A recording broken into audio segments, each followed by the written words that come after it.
Hello, everyone, and welcome to Sid's Foodcast, the food podcast where me and my guests talk about food, our love for food, and everything in the name of food. This is your host, Sid, and welcome to the show. For today's episode, we have Jet, and we talked about his incredible weight loss journey, his approach to nutrition, and his overall love for food. Hope you guys enjoyed the episode. But anyways, what was your last meal before this podcast? Oh, I just had breakfast. I had fried rice and a couple of scrambled eggs with corned beef. Nothing special. Oh man, nothing beats a Yeah, Filipino breakfast for me. right. Um, Yeah. I don't know, just I just kind of said that out of the blue because I miss having a nice tosilog or a tapsilog. Oh Yeah. my god, I'm just having cereals or sa pa ko gikaon last time. I was feeling lazy and I was thinking about having cereal and I was like, maybe I'll put a little effort into breakfast. I'm kind of hungry, so decided to make the corned beef. Ito, and maybe ako lang as a Filipino na pwede so na like, we find cereal as to be as appealing as, it's American staple, but been trying a lot of cereal lately and Yeah. nothing beats like a good tapsilog or Cereal, I'm gonna say, it's it's not as filling as you would think, because there's not much protein there. There's not much fats unless you put oh, stuff ito. nuts in there. And it kind of feels like it's a little bit filling because you put milk into it and Yeah, vodka, which but is you're drinking your food. yeah, but man, rice with eggs and with any kind of protein, and that will never beat that. Like for me, just for me, especially here in America, sweet guy, cereal options Yeah. are not really good. But anyway, for people who are listening to this podcast, I have Jet over here in the podcast. Hello, hello, hello. Um, what there's a Jet does a lot of things, but I'm not gonna do quick introduction for him. He's gonna have to introduce himself. Just one very very important thing that everyone needs to know is they need to hop in and check out his article about his weight loss journey. I'm gonna include that one in the description.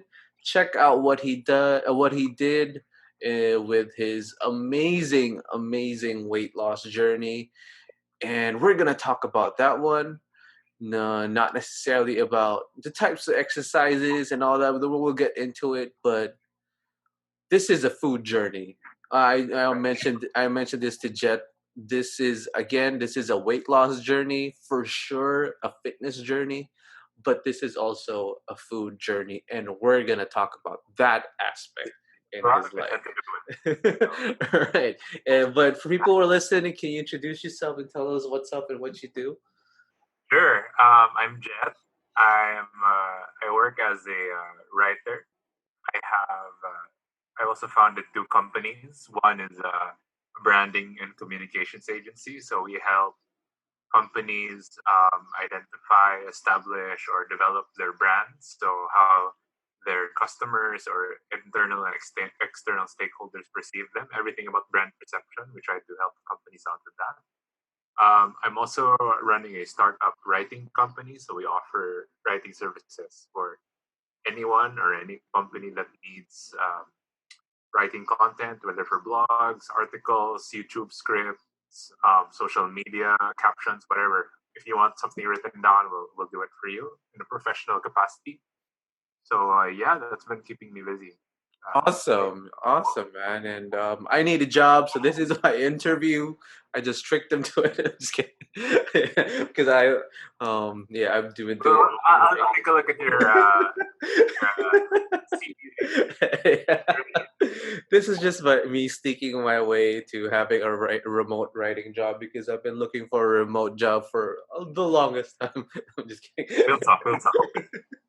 But a lot of interesting things going on with your life, Jet. And when it comes to running a company, running a Yes. startup takes a lot of time. But let's go way, way, way, way back when we were all fat kids.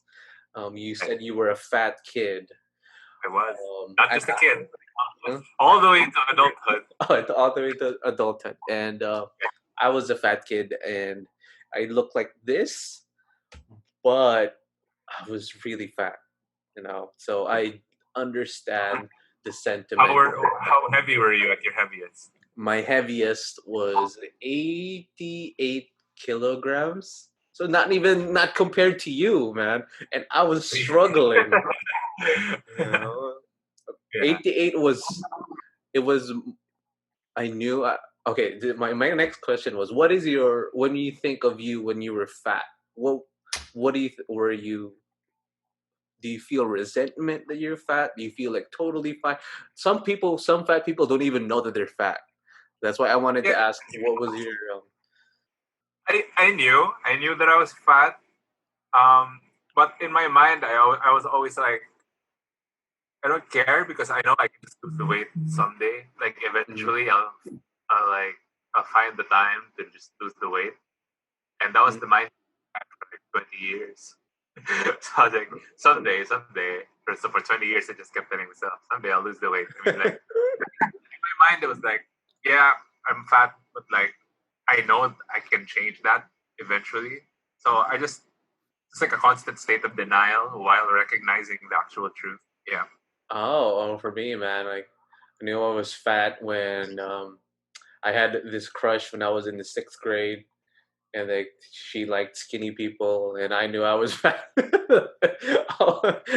But not necessarily like I need to lose weight. Like niabot na siya na time when I was like I felt I was fat, but I was okay with it for the longest time until my thighs were rubbing against each other, and I had like literally like some Crashes or my or like real like that, and I couldn't squat. Not the like the fitness workout squat, but kind of like the Asian squat without my hand touching the floor. okay. If you know people, if they squat, they can squat like down. Like if you know like the Asian squat is basically how Asian people kind of squat like touching this and then going on the Grass. Yeah. floor. Yeah. Yeah, Yeah. and then they can do that. And then nabot sa time na kailangan ko magkinto. And Right. to the point that I have to kind of level myself by putting my hand on the floor so that I can do that one. And Right. then basically, just the other things like my shirt wouldn't fit because I was fat, and then I got super skinny because of puberty, and then I got super fat again. And that the second part was like the fattest. So I would say like fourth year college ish, like that. So That was when you were around 90 kilos, 88, 90 yeah, kilos. yeah, like that. And how And tall are you? I'm 5'8", borderline 5'9". Right. So I'm not sure if it's obese, but definitely overweight. So yeah, definitely overweight. So yeah, that's where I had like, oh, I need to work out the second time around because I was high school. We don't really think like, you know what? I don't Yeah. care like, if I'm fat. But my next question is, when you were in your fattest, what was your relationship with food? Because I assume like with your weight, you were quite nonchalant about it. Were you also like that? Like you don't really care what you eat? Relationship with food. Ironically enough, it's still the same. Even now, as a relatively skinnier guy than I used to be, it's still the same relationship. It's just a different approach. So the relationship that I've always had with food is that I don't see it as well. The healthy thing that you should do with food is that you should see it as a form of sustenance. Like you take it as a form of something to keep you going, your Mm-hmm. body functioning properly, as fuel, etc. But I think what a lot of us especially fat kids these days, we treat food as an experience. So like, uh, every meal has got to taste great. It's got to look great. It's got to make you feel good about eating it. And that's always the kind of relationship that I had with food in the past. So I didn't Mm-hmm. care how much I was eating, just as long as the food was making me happy, then I would just eat and eat and eat. Um, which is still the case now. I don't find meals fulfilling if I don't enjoy like their taste. Its taste. Mm-hmm. It's just that I limit the quantities now. Before there was no limit on the quantity. Now there's better control, but it's still an Wow. experience. Street Mm-hmm. food is an experience. The portion control, right? All right. And just you talking about it, I just remembered my previous discussion with my with a guest that I had. We talked about Erwin Husaf, and he said he was also a fat kid, you know. He And then featured me on his blog. oh yeah, yeah, yeah. That's one of the things that I read was Yeah, was your story over there. But then he said something about um how food, if you're trying to lose weight and all that one, and you should treat food as like some sort of sustenance, is what you said, yeah, and yeah. some sort, not some sort of an experience. And I had to Right. argue. I had to argue with my podcast because um I don't want to think food that way. I don't want to think food as your 9 to 5, or like, you know what, Like something that you have to do, right? yeah, Something. like, yeah, I know I have to count calories and all that one, but not necessarily to the point that you experience food and then you have to, like, no holds barred and you get fat for the rest of your life. No, I still believe that food is an experience, and Right. then I shouldn't treat food as something as like a vitamin or like something. What? I need to have my chicken breast and brown rice because I know I have to lose weight. You know, um, food for me is still all about experience, but it's more on the perception of why I need to do this and why I have to consume all types of food. Because when we think of it as food, not necessarily as something that you crave, like, oh, because maybe if you're a sweets person or if you are like a you want flavor person, like, and all that. I think of it as something that if I want to enjoy eating adobo for the rest of my life, or if I think I would want to experience lechon for the even when I'm 80. I know that I can't eat lechon every day because I'd probably die from a heart attack by then. So for me, so that I can enjoy food, I need to enjoy and respect all aspects of it, not just the junk food, but also the quinoas and the salads, and also the, I don't know, the siopao, the lechon belly, and take it as it is. We know that lechon is fatty, it has vitamins, it's protein, but it also can cause, heart problems. And I know if I eat broccoli or if I eat ampalaya, it could be bitter or it could be, it doesn't. I wouldn't It's even not. s- I wouldn't even say it doesn't taste good. I would say it just tastes bitter.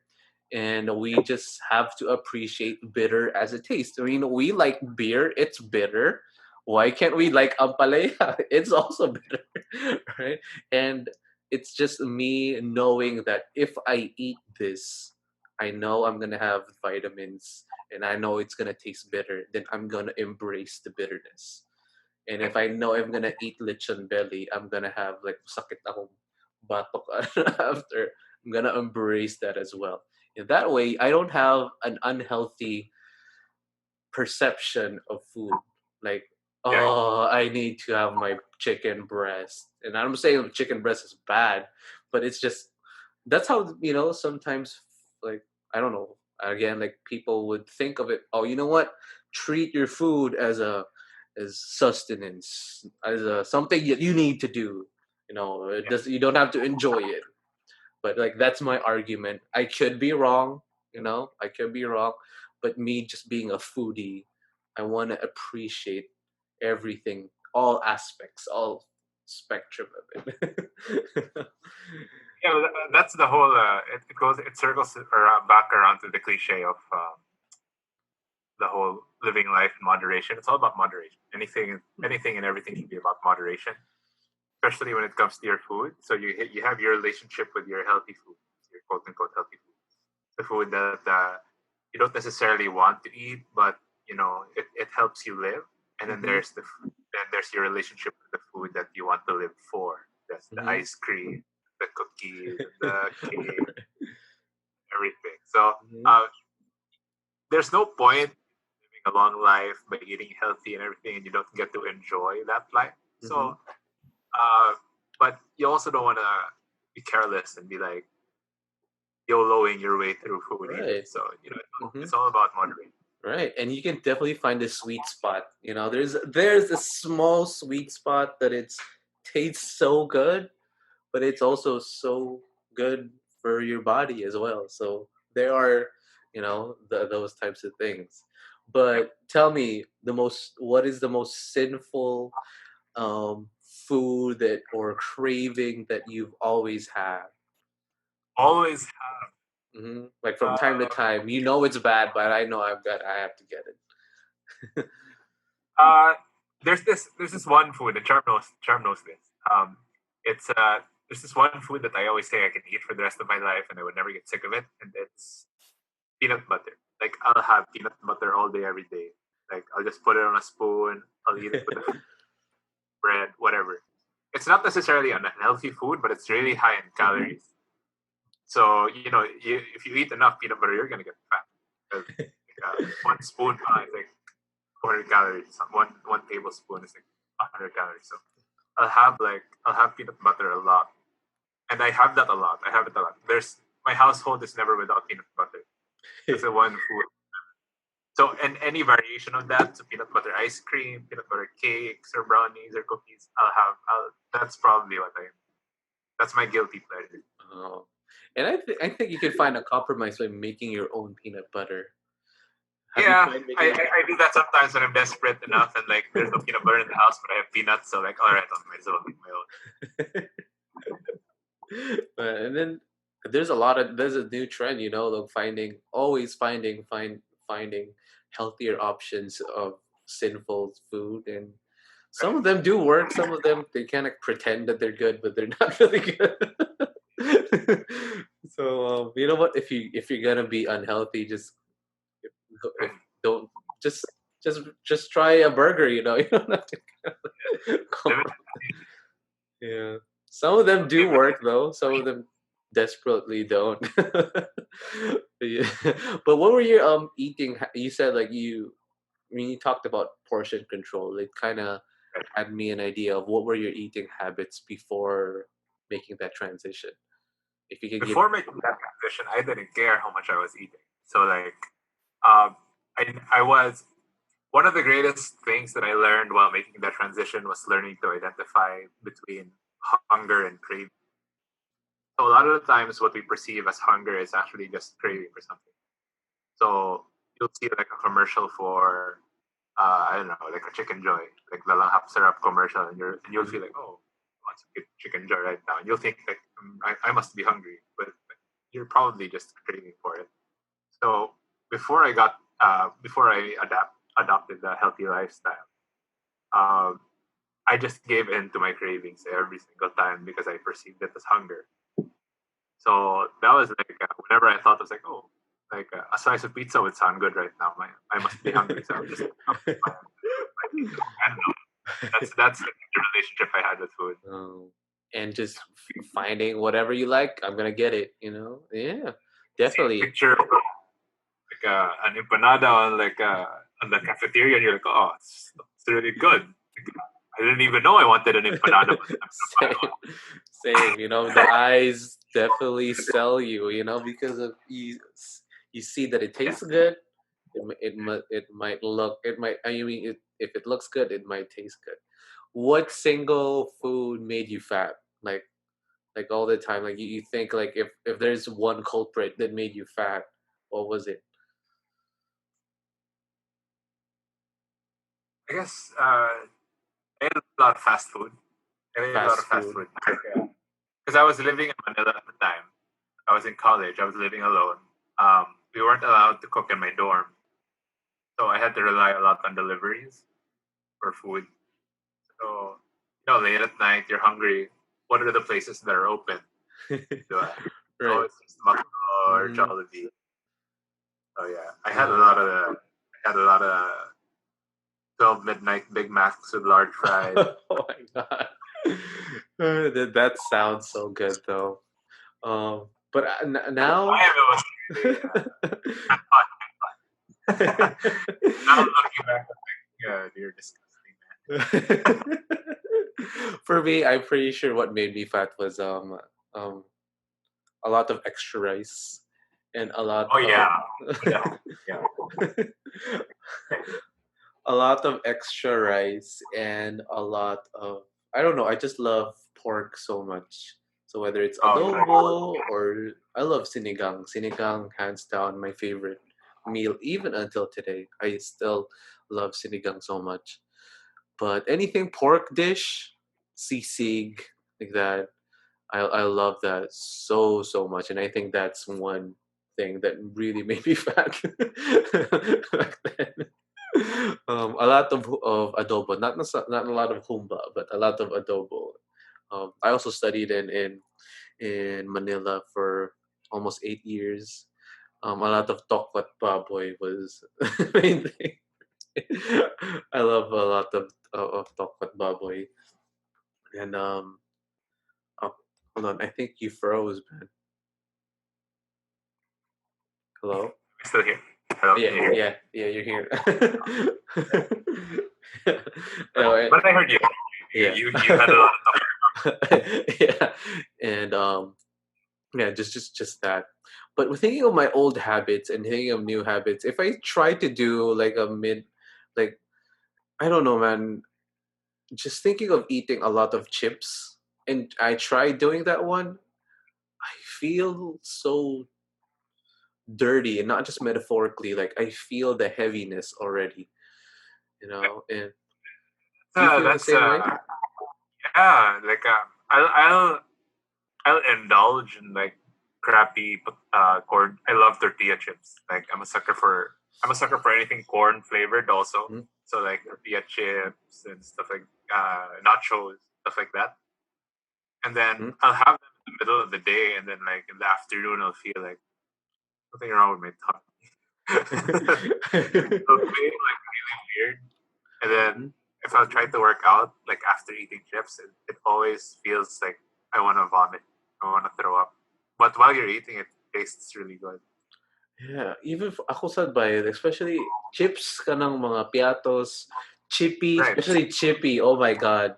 If I just eat like small, because I don't eat a lot of chips anymore. Kasi gamay ra na kayo na chippy, I feel it, Yeah. man. I feel it. Yeah. Yeah. It's horrible. I don't know. I never used to feel that when I was fat, but it's strange how I feel the disgust now that I'm relatively fitter, and then I Bitaw. indulge in the bad food. Like you really do feel it. Yeah, I Maybe do. age also. And I really thought like maybe there's something wrong with my system because I feel odd when I eat chippy. I'm not sure. I didn't go to the doctor yet, but but when I was fat, no, I didn't feel anything. So yeah, but let's talk about the crossroads. When you were fat, then you didn't have a so-called diet. Your diet was you see food, you eat food. That's basically that was yeah, Yeah. seafood diet, and that's basically also my diet. Um, so what? When was the crossroad? When was the transition? The moment, if you could have that, because I didn't necessarily have a moment. Right. I didn't either. A lot of people seem to think that making major changes in your life starts with like that dramatic moment. I think it's because we're exposed to a lot of movies and TV Mm-hmm. shows where like the protagonist always undergoes this like huge epiphany or like a life Yes. altering moment that makes them want to change everything. But I think real life's different. It's not really about just it's not about having something happen to you and then you're forever changed by it. I mean, I'm sure it happens for some people, but Mm-hmm. for everyone. For me, again, I was in Manila for the longest time. For 4 years, and then for the longest time, I was always just telling myself, I'm just gonna lose the weight eventually. I'm just too busy. I just always had an excuse. Like in high school, I was active with theater arts, performing arts outside of school. So like I never had the time to like really devote myself to working out and eating right. So I was like, maybe in college I'll have more time, and then that was wrong. So in college, I was like, you're just a lot busier in college than you are in high school. So I didn't have time in college either. So after college, I came back to Cebu and I didn't have a job yet. I was sitting at home with my parents, and I was like, okay, I'm not doing anything. I guess I don't have any excuses anymore. Mm-hmm. So I enrolled in a gym. I enrolled in a gym, and then I just started research. I just started researching about like the best diets that I could have to like, because I didn't want to put all of that work into the gym and then like waste it on a poor Mm-hmm. diet. So just like, I had to research. And then I don't know, just from there, I just started walking forward and I never looked back. Oh, and Yeah, and even until today, man. yeah. So mad props to you, because me, if I had a seesaw journey. I had a seesaw journey too because like Uh-huh. there was a point where I got really skinny. It was also because of my training. I shifted my training up a lot. Like there was a point where I was just doing a lot of cardio, and then I You had get my really skinny. days where I gained some weight back, and then it's always an up and down thing for me, Mm-hmm. which is okay, which is to be expected. No one can ever have like a consistent body all throughout their lives. For I think sure, that's man. something that a lot of people should accept as early as they can. You be a serial killer. No emotions. Yeah. For me, I had a seesaw journey because, again, I told you I was a very, very fat kid. Then puberty hit, Yeah, super skinny. I got yeah. tall and all that. But also, I was a varsity player like half of my high school life. So I played table What tennis. sport? I played Table tennis. table tennis. People do not know it's extensive, or it's an extensive, extraneous sport for people who do not know. Just look at those Chinese dudes in playing table tennis. It's extremely hard. Yeah, so I had a lot of physical activity during high school, and I ate a lot, but I couldn't feel the effect because, again, puberty, man, high Yeah. metabolism. Plus, I was in a varsity team where we trained 4 times a week for about 4 hours, you know. So I was always skinny while it was eating unhealthy. I never had any problem whatsoever. It was like living the life, eating healthy. I mean, not eating healthy, like eating whatever I want, and then working out, doing my varsity thing, no problem. But then I went to college. The eating habit stayed, but I wasn't a varsity for about like Oh, 4 years. So that's where I got super fat. And this is a problem for almost all varsity players, I assume, where they eat unhealthy, they eat a lot, but the right. training I think stops. yeah. That's where the whole argument of eating to sustain your activity comes in. Right? Hmm. If you're not exerting as much effort into your activities anymore, then you need to adjust your eating too. Yeah, but we never adjusted. I never adjusted it because, like, I was still hungry even if I didn't do my varsity training. So that's when the problem kicked in. And then after college, just like you, after college, I decided to shed some weight. But during those times, I tried like losing weight here and there. You know, I even tried the no rice diet for about 8 months.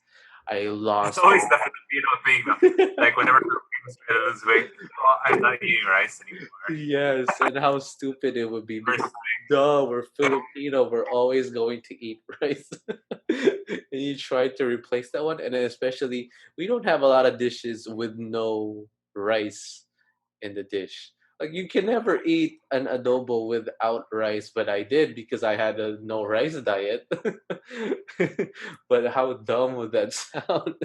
But yeah, I did those things. I ate a lot of Filipino food with no rice because I think that was the way to go. And I did lose weight, but I gained everything after that, after 8 months. So it didn't work. And I tried my workouts because I was varsity. I know how to work out because you know I played table tennis. But then I certainly realized my workouts was for the sport, was like a lot of agility, was a lot of dexterity workouts, what a lot of cardio, but not necessarily about being healthy. Of course, we jogged, we did push-ups and all that, but that wasn't the focus. The focus was playing table tennis to become yeah, a great table tennis player, not necessarily a fit person. yeah, not necessarily. Yeah, Yeah. So, and then, oh shoot, my training doesn't necessarily convert to weight loss. It would make me a great table tennis player, but not necessarily a fit person. Like, oh, no rice doesn't work. My training doesn't work. And then I lose weight, I gain weight, and then all that, etc. And then suddenly, just like you, man, I studied my way through it yeah, and learned about these types of exercises, and then ultimately change also my diet because I tried different diets as well, and that's going to be my other conversation with you. What diets were you trying? You got the workout locked in. You know what to do. Well, how about your food? What what transition did you do with food? right. So this is something that because I work as a writer, right? So I've written a lot of I've ghostwriting means like Hmm. somebody hires you to write a book for them, You and don't then have they your name's not there. ghostwritten a lot of fitness diets because I don't have to do so much research for those waste of Mm. knowledge for me now. So like it's That's really easy. good. I'll just bang a book out and then like sell Mhm. it. Um, and the one thing that I always say in those books is that your relationship with diet and your workouts is always personal. So what I mean by that is, just diet works for me doesn't necessarily mean it's going to work for everyone else. Mhm. Or just because a diet works for me at 25 years old doesn't mean it's going to work for me when I'm. Mhm. So it's always going to be changing. It's always going to be depending on your situation, your environment, on your kind of workouts, etc. Just started out when I started researching. I wanted. I searched about the best kinds of diets for weight loss. So I was, Google will feed you a bunch of stuff about keto and paleo and what were the other ones, Atkins and whatever. Um, and I read through those, and I don't know. It was just a matter of me choosing one, like weighing the pros and cons of each, and then I settled on like a Mediterranean diet because I love Mediterranean food. So just like salads with Mhm. oil and a lot of meat and lamb and fish and Mhm. uh, seafood. I loved all that, like pasta. Like I love all that. So I was like, okay, this doesn't sound so bad. If What this were the becomes, restrictions of a Mediterranean diet? the restrictions were essentially if somebody from Italy or somebody from Greece doesn't eat it, then so like yeah. So it was just a lot of salads. It was essentially a lot of salad A lot of olive with some oil. yeah, a lot of olive oil with some kind of meat. So a lean meat. So like mostly fish and seafood, shrimp, prawns. But that can get really expensive if you eat shrimp all the time. So like that was a lot of fish, lean chicken breasts, and occasionally I'll have like the those like Italian sandwiches that are like stuff like that. Yeah, so I did that paired with strict calorie counting, um, or and macro counting, so macronutrients, fat, protein. I only did the strict thing only because I really wanted to take my weight loss seriously. At that time, I was already 290, maybe borderline pounds. Then the first week, I lost maybe 5 pounds. Then I was like, oh, that was quick. So let's see. And I wasn't taking it seriously. Like I wasn't counting calories and everything. I was like, oh, what will happen if I like really focus on this? So I don't know if you're like me, but I'm the kind of guy like when I focus on something, like I obsess over it. I'll dive deep into the numbers. I'll look at the stats and like I'll study everything. Yeah, so like I was strict for calorie counting on the Mediterranean diet for like a month, and I lost like 25 pounds within a month. I was like, oh. So in my head, I was like, so if I keep this up for 4 months, am I going to lose 100 pounds? So I was like, yeah. Obviously that didn't happen. It took me like around 10 months to lose 100 pounds. Yeah, I just stuck with that kind of diet scheme for like a full 10 months. And then after losing 100 pounds, like, because at the time I would have to like really weigh my food, and then like I did put it in the app, and then I'd be like, how many calories do I have left for the day? Like how many can I eat? How much can I eat? Like that. But over time, like I didn't have to do that anymore. It's like a matter of my brain is already wired to like, oh, this is about 300 calories. Like I can just look at it, and then I'll do the math in my head. Like I wouldn't have to use the app anymore. Like I wouldn't have to be really strict about it. And that's what I do now until now. Like I can just look at the plate and I'll be like, oh, it's this and that. Yeah. So like I still carry the calorie counting principles, but I'm not as strict anymore with that. After that, I got into CrossFit like a year after I started working out. And in CrossFit, at the time they were preaching paleo, the paleo diet. So the paleo diet's caveman diet, right? caveman diet, where supposedly everyone's supposed to eat the way our caveman ancestors used to eat. So this is pre-industrial agricultural revolution, meaning no processed rice and breads, stuff that you need a machine to make. So it should be like something that you pull from the ground and just put in your mouth, or something that you kill with your bare hands, put it on fire, and then eat it. Keep your food as clean and as simple as possible, which worked because at the time that was when I was like eating a lot, but I still wasn't gaining weight because of how clean my food was. Meat and vegetables, like all day, every day, meat and vegetables. But like after like maybe like a couple 2-3 months, you're like, I need a cake, man. I need or like I need a cheeseburger. I need a sandwich. I need bread. Like you end up missing some stuff.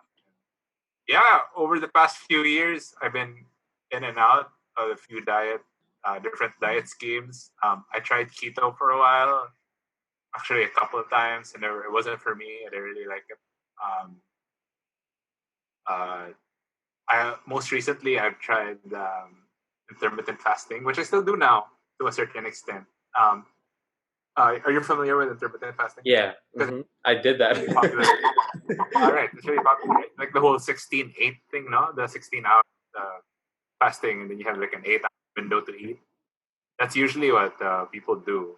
And I tried that for a while, maybe like 2-3 times I tried it, and then it didn't really work for me because I don't know. I just like to eat. I like to snack. I'm a snack.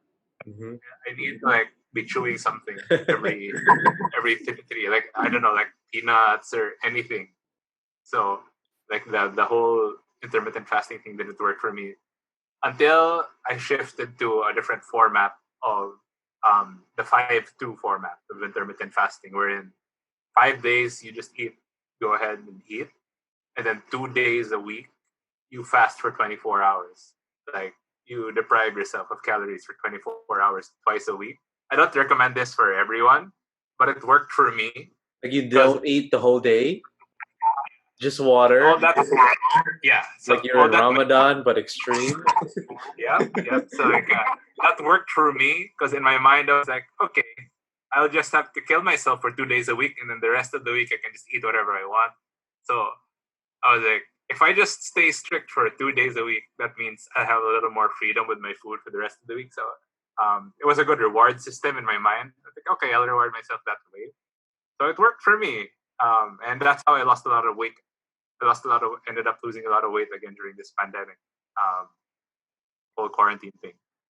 Even though we're not really as active, I've been running a lot lately. So And you've been doing that one today? no, right now I'm not doing that anymore because I'm in a point where my training block wherein I'm running a lot of kilometers every week, and so I need the food. Like I can't. Yeah. I'll end up sleeping the whole day if I don't have any food in me. So yeah, Oh my God. Oh man. That's the thing when people think of when it comes to working out. It's just like, oh, you got your workout locked down. But half the battle is also the food. And that's the thing that maybe a lot also of people can get a little bit dicey about because there's a lot of recommendations. There's a lot yeah, of claim yeah, that this diet works out, this diet doesn't work out. And also for me, I did try all those things. The typical Filipino no rice diet, I tried that one, didn't work. I tried yeah, intermittent fasting for me, I tried it a few times. I only ate from 2 to 6, yeah, 2 p.m. to 6 p.m., and everything else was just water. yeah. I did try that one. It did kind of work a little bit, but That's again, unsustainable. I still like to eat, so Right. I miss my breakfast meals. And like my mom would like cook like, oh, tada, let's eat, and then like, no, I can't because I don't want to eat. Yeah, that's the thing. Like you get invited out to dinners with friends. Oh man, it's outside my window. Yeah, Like, and like, are you gonna be like rude about it? Like, are they gonna no? Like, if you have the guts to say no, you know, sometimes it's hard. I mean, but yeah, you're right. There are a lot of stuff out there that's being advertised and marketed by many different people who make different claims. And my advice to everyone is give something a try. If it works. If it doesn't, Yeah, move on. It's like for just sure. find the thing that works for you, and if it stops working, move on. Like it has your relationship with your diet and with your training always has to be dynamic, Mhm. um, steady state. It Yeah, can't be all and throughout your life. I tried most of these things. I tried the just the paleo diet. I also tried that one, and just trying all these diets came to the conclusion that all diets can work. Yeah, They can definitely work. It just depends on if it fits your physical needs. Like literally, because sometimes you might have nutrient deficiency if you tried this kind of diet. Or if you tried keto, you might have clogged arteries at the end of the year. So check out with your dietitian or your doctor as well. That's also important. But yeah, again, these diets can work for anyone, but yeah, doesn't mean that it will work for you. So just right, try to find what works for you. And ultimately, it came to the point of just me being aware of what I eat. Again, this can definitely turn out devastating for people with not a lot of self awareness. But if you are self aware of your actions, for me, I try to be mindful of my actions, not just about food, but me just trying to figure out that, hey, you know what? I know I ate a cupcake and I know what's the effect of that cupcake. So I know I have to do something about it later on. That's how I right. kind of have my bargain system about it, and also that's how I think about food in general. If I am going to enjoy adobo for the rest of my life, I know I can't eat adobo 5 times a week. you Right. know I need to portion control. I need to eat healthy food, and and try to make sure that I can appreciate food for as long as I could live. I am a foodie, and I know there's like recent studies about how if you try to binge eat a lot of unhealthy food, it can mess up your palate, or it could mess up, your stomach. And how are you going to eat these good foods if you don't have a good gut? So Right. that's when I think of, oh, I need to take care of my gut. If I know that I want to eat all types of cuisine, I need to make sure that I work out. I need to make sure that my gut health is on point, because it can mess up the taste. And I know I've read some stories how their palates are messed up when they're older. I know palates become a little bit more insensitive. You don't taste as much as I the know. flavor as it used to be, and I don't like that. So that's my whole philosophy of, if I want to maximize my life, I need to maximize how I appreciate food. I will definitely try everything and anything, but I will pick my spots. That's how it kind of like, again, this works for me, but it might not work for persons who don't have self-awareness. Maybe they are a person who works in strict rules and conditions. Maybe that would work for them. Maybe a strict diet would work for them. And then, but for me, it didn't work. So again, that's just my takeaway on it.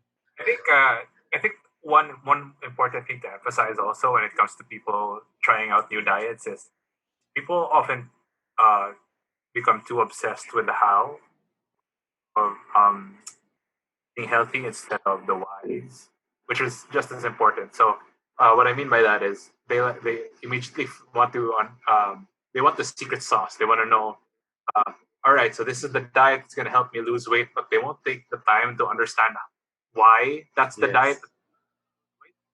And I think that's the problem. So it's like, okay, I'll go on a no rice diet because you've heard that this is gonna work, but you don't understand why it's gonna work. So you ended up you end up substituting your rice for like a plate of spaghetti or something, which is but you don't. But you're like, but I'm not eating rice, which is Yeah. something my mom did a lot.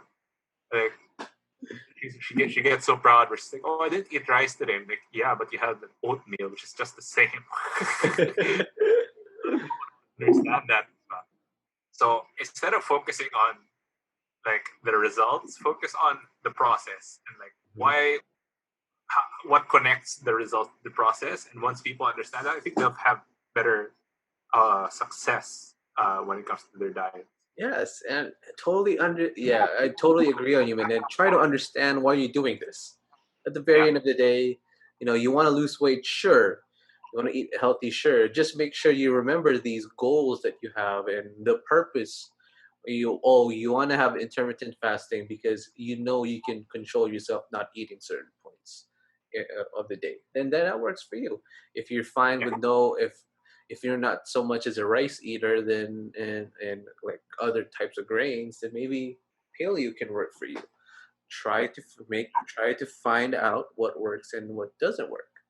right. And at the very end of the day, you are going to stick with this for the rest of your life. At least don't try treating food as a chore. You know. Right. It has to be sustainable. You have to enjoy it for it to be sustainable. Yes, and it's not just, oh, I always go back to the chicken breast and brown rice metaphor, but there Yeah. are, people who are like that, and it may work. There are people who need to eat like that, like just because they're, I don't know, professional bodybuilders, but like Oh how yeah. many percent of like the population is like training for a bodybuilding competition? Like, I don't know too many people who are like that. So unless you're like it has to do with your career and you Uh-huh. really have to be like chiseled, you don't have to deprive yourself of occasional slice of bread or And whatever. and little Right. and literally that is your job. If you're doing that, then treat it as a job. Right. So like, if you don't enjoy it, well, suck it up. It's your job. Like, Yeah, but for the 90% people that looking good is not their job, then try to experience it as try to treat it as different. It's not, you're not paid to eat. Some yeah. people are. like that. We have to work out in the. I heard this like rumor going around that like LeBron James spends like $1 million a year on his nutrition and his fitness. And I'm like, well, that's his job. Yes. He's investing in his job. So like, if he pays a chef to make him bland salads and bland breast all day, I mean, it shows in its results. So like, that's his life. Works Yeah. for him. That doesn't mean it's what you should do too. Like, you don't have to spend $1 million a year for your food. Yeah, and again, it's his job. His job is memorable for the rest of his like basketball career, and food is important. And I did have this discussion with a nutritionist at Babe for Food, Justine. Justine, yeah. Yeah, so I had a podcast with her. So I also um, and she mentioned about how treating food as something that's enjoyable as an experience is important, and just knowing what your body needs will help along. It's Yeah. you may think that, oh, you just have to eat, I don't know, like a salad or a chicken breast, but maybe you can actually enjoy cranberries, you enjoy oatmeal, or you enjoy quinoa. A lot of healthy foods can taste good, man. A lot of these healthy foods can taste definitely good. And you just have to have this knowledge to have this access of, you know what? Healthy food doesn't have to be bad. Healthy food can taste good. And I think there are a lot of. I mean, like, there's no. You can go to YouTube, find Hmm. chefs, or they don't even have to be chefs. They'll do like recipes of like healthy meals. Hmm. You can learn to cook on your own. It's not that hard, Yeah. And and it's not that expensive. It's not as expensive as food. right. And yeah, one last thing that I remembered was like, don't treat food as a good food and also bad food. Although we want to try to although we have this idea of, oh, chips bad, Yeah, salad good, but everything will serve its purpose. You know, yeah. everything will serve its purpose, and not necessarily just try to look at it as like, that you will get this when you eat this, you will get that if you eat that.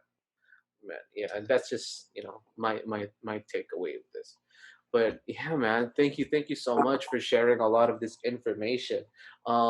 Just maybe for people who are definitely struggling with their weight loss, and or maybe they're in the progress, and right now, even for me, I am in the comfortable stage. I'm not that fat, I'm not that skinny, I'm not in that peak, and Right. maybe I've never reached my peak of my fitness life, and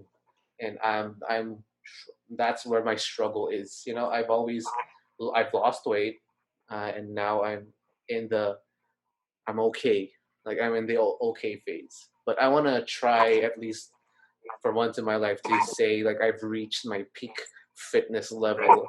That's my goal right now. I'm definitely comfortable with my body. I'm not shy of it. And I take off my shirt, definitely fine.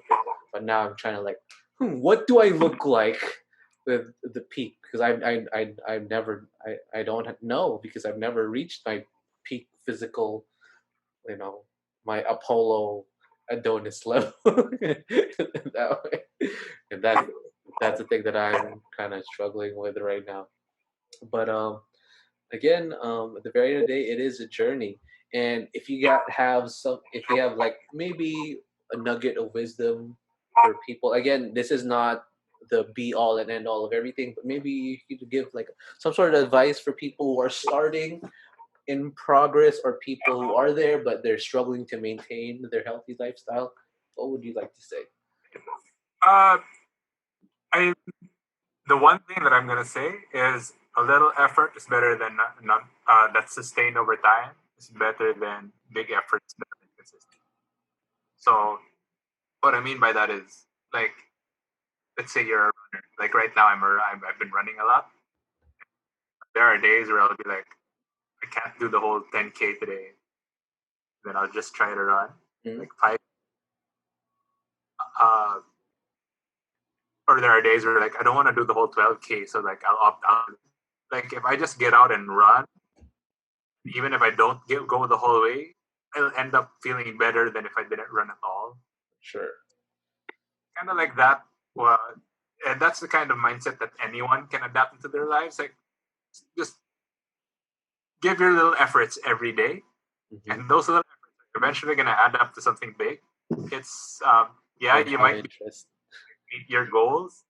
Yeah, you might slip. You might have like a scoop of ice cream today. That's fine. Get right back on the horse tomorrow, and be like, stay.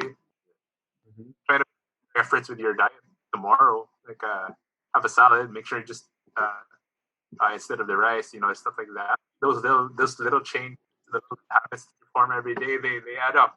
So Right. you don't always have to be swinging for the fences. You don't always have to have that home run effort where you're like, oh, this is gonna give me a lot of progress. No, that's not how fitness works. It's about little efforts that you're able to sustain every day. So like whatever little thing that you can do to improve your overall fitness, do it. Mm-hmm. Right, and not everyone has this peak day. Oh, I'm gonna go get it, man. You ain't gonna, Right. you know. That's not every day is gonna feel good. Like there's this one quote that I heard before, and it's always stuck with me. Like if you only tried hard on the days that you felt good, then you wouldn't get anywhere. Mhm. So you gotta try even when you don't feel good. Just continue to Right. try. Yeah. Definitely. Some days you're in your zone, you can go all out. Some days like you just feel like, you know what, I just want to rest. But if I want to rest, let me just do 15 push-ups first before, and then I could rest. It's better than nothing.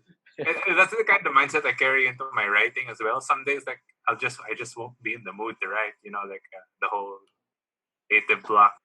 But I sit down and just force myself to churn out 500, 1,000 words. That's better than me just ignoring my work the whole day. For sure, Uh, man.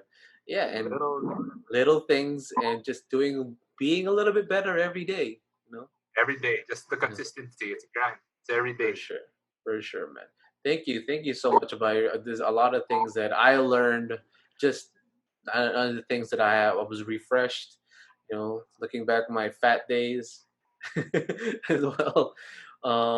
But again, thank you, Kayo.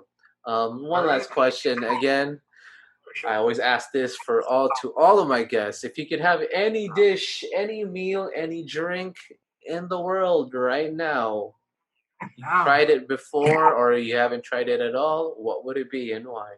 Sinful or healthy, whatever it may be. Oh man, I mean, like my standard answer for like that is always a good medium rare ribeye. Good medium rare ribeye. Prime. It has to be prime cut and a glass of scotch. Right. Oh, I'll be good. I don't need no side things. I just need my steak and my scotch. That'll be oh, my death meal. that's Yeah. that's awesome, man. Right now, I'm just craving for dim sum break with sweet and sour That pork. sounds pretty good too. I don't know why I've been craving dim sum break and sweet and sour pork for the longest time with spring rolls. Oh my god. Get Panda Express na lang. Oh yeah, it's okay, man. It's definitely good. But what me steam rice? And nothing beats steam rice. Like the chow mein. I had the rice. No steam rice. There's no Cebuano steam rice. Nothing beats that. That's a comfort food for me. Made me fat too. Well, once in a while. Once in a while. Yeah, for sure, man. Thank you, Kai Bai. Do you have anything that people could look out for? Any events or things you want to shout out? Okay. Well, right now, I just launched my writing company, like I mentioned, and we're looking for So it's not a full time job. We're not looking for full time writers, but we're looking for people who are willing to work on a per project basis. So people who want flexible work hours, you don't have a minimum number of work hours. You can just choose the projects you want. If you're interested in writing as a sideline, especially now everyone's working from home. Send me your resumes and portfolios if you have some. Um, it's at hello hello.thelittlewritersph@gmail.com. All right. What I'm plugging right now. That's totally fine, man. People looking for a job or remotely. For me, I love to work remotely. You guys should too, so you can exercise, you can work out, you can have fun, play with your dogs, whatever, etc. Do your hobbies. Check him out. My writing might be a thing for you. All right. Okay. Thank you. Thank you, Kayo. Bye. Thank you, Kayo. I think, All thank you, right. Sam. And hold on.